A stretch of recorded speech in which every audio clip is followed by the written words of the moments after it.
Let's go to the next concept, the power of zero. In this concept, you kind of see the green and the black.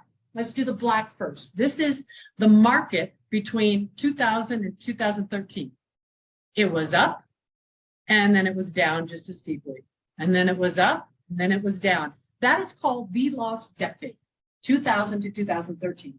If you started with $100,000, by 2013, you had $100,000. Now, these were some of my earlier years in investing, and I'll tell you, those were some tough years because you're thinking that you're starting to do the other lines that we were looking at on the last page, and you're not. Your portfolio is not growing at all. I was just listening to a podcast this morning, and there are some pundits that are saying we're headed into that next 10-year window. I don't know. But you're hearing some talk about that. So how do you then leverage the power of zero so you don't have another 2000 to 2013, another lost decade?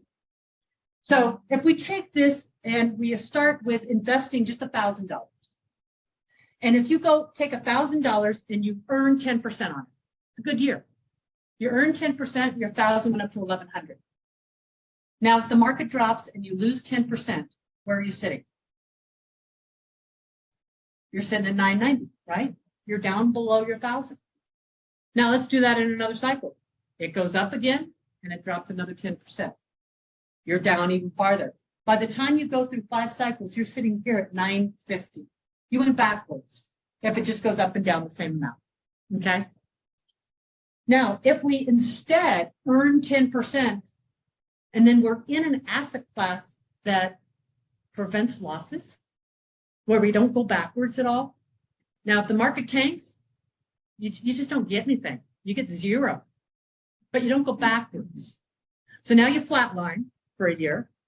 And then when it starts to pop back up, you start to go up again. You get another 10%. And then you flatline for another year. But I can tell you, flatlining is a whole lot better than taking the fall backwards. At the end of the day, that $1,000 grew to 1,610.